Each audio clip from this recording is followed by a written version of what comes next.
What's up guys, Ace here. This is the first video in a series about nature healing. This video will go over some basic healing tips and tricks, go in depth about what skills to use, and how to properly use your passive. Future videos in this series will talk more about positioning, crafting your own perfect build, tips for DPS to get better at playing with your healer, healing under immense pressure, and so much more. There will be timestamps in the description if you wish to skip ahead to any topic. Let's start with the basics. If you want to start healing, I highly recommend you navigate towards Game Settings, Key Bindings, Gameplay, Select Party Member. Here you will be able to change the hotkeys, which will allow you to immediately change who you are targeting. This will make healing easier, as you will no longer have to click on your ally's name in the party UI, or manually trying to click on their character in-game during a fight. In the key binding area of the settings, you can also find what hotkeys are used to heal yourself. Using these two keys together allows you to target yourself instead of an ally. Next, we'll quickly go over the options for nature Qs. Q1 Rejuvenation is what you'll most likely be using. You put 1 stack on an ally, healing for a small amount of health per second up to 8 seconds. This effect can be stacked up to 3 times on one ally. Every time you apply a new stack, the duration is refreshed to 8 seconds. Q2 Thorn Growth. It's a damaging ability. As a healer, you'll probably never be using this. Q3 Rejuvenating Flower. This Q has the same stacking feature that Q1 has, but does it AoE while also applying a small burst heal. You put a flower on the ground which grows over time. The longer you let it grow, the bigger the burst heal is and the more stacks you apply. It triggers by you or an ally walking on top of the flower and heals everyone in a small area. This is also what makes the skill quite unreliable. Your allies might not be able to reach the flower in time, not see the flower and therefore miss heals, step on the flower too early, giving only a tiny heal and 1 stack, and currently enemies can step on the flower and destroy it, completely ruining any healing attempts. I would recommend picking Q1 in most situations, as it is the most reliable heal we got. We'll go over how to use this skill the best later on in the video. Next up, let's talk about W options. For Smallscale, I'd recommend one of 3 Ws. Protection of Nature. You put a small burst heal on yourself or an ally. The target will also gain damage resistance and a 35% healing receipt buff for 6 seconds. This is a very straightforward W. It gives one ally in your group a boost in tankiness. Cleanse Heal. You heal up to 5 allies in a small circle, cleansing all allies inside of any CC and debuffs. It also takes away 1 of your Q stacks on every target. It can be used while stunned or silenced. Cleanse Heal is a bit more nuanced than Protection of Nature. Having a cleanse is amazing to get you and your team out of a sticky situation, and taking away 1 Q stack is quite beneficial, because it will allow you to keep allies stacked easier. For example, let's say an ally has 3 Q stacks, which are about to run out, and you use Cleanse Heal on them. They will go back to having 2 Q stacks. This will allow you to give the 3rd Q stack for 8 more seconds with only 1 press. Rejuvenating Breeze. You increase the target's damage resistance by a lot for 2 seconds. You also spread the amount of Q stacks they have to 10 allies in a 15-meter radius. When you're deciding to pick your W, it's very important to look at your party size. Protection of Nature is pretty bad in a 20-man group, and Breeze is pretty useless if you're only playing with 3. In groups with or below 6 people, I would pick between Protection of Nature or Cleanse. If you are playing in a group with 7 or more people, I would recommend using Breeze, unless your team desperately needs a cleanse. Now that the basics are out of the way, let's talk about the most important topic of this video. Passives.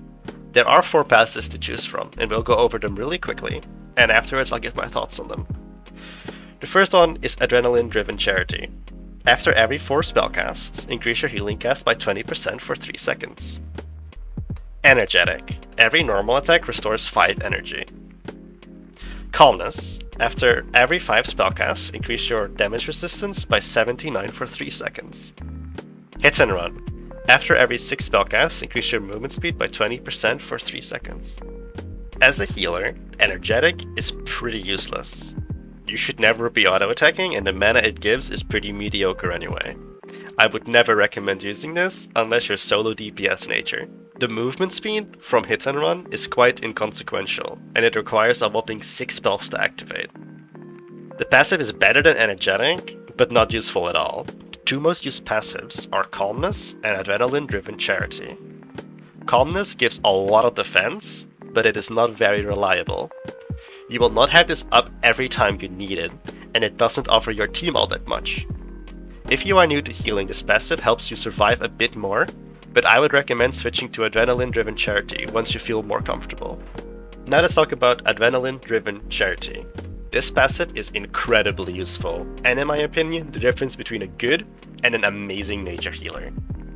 This passive and healing cast increase in general from sources like Cleric Active work in a very interesting way with nature stacks.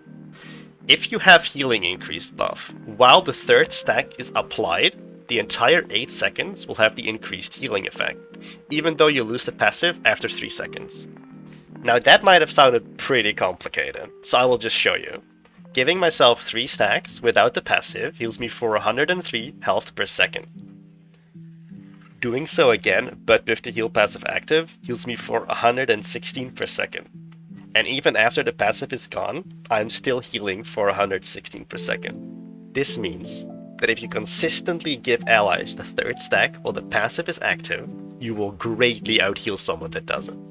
Be aware though, casting the third Q that procs the passive will not give you the bonus healing. You need to give the third Q after the passive is already procced. Mastering this passive is hard, but really important. You can use this passives for all of your big heals like Ease and a very commonly used Gravecoat Helmet and Q stacks. When you first start trying to master this passive, I'd recommend trying to keep track of the passive silently or in your head, counting 1, 2, 3, 4, and just keep cycling this. 2, 3, 4. Whenever you cast any spell, as looking at your buff and debuff bar can be quite difficult during a fight, and really unreliable if you have too many buffs or debuffs on you. After a while of practicing this way, you will get the timing in your head, and you won't have to count anymore.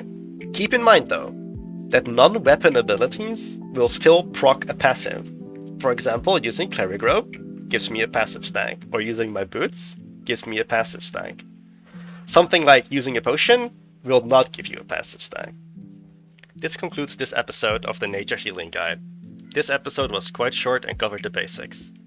Next episode will go more in depth about theory crafting builds, how to properly position, and how to survive immense pressure. I hope to have the next episode online within 2 weeks. If you have any questions in the meantime, feel free to join the community Discord or drop by while I'm streaming. Links to both can be found in the description. Thank you for watching and have a good one. Bye.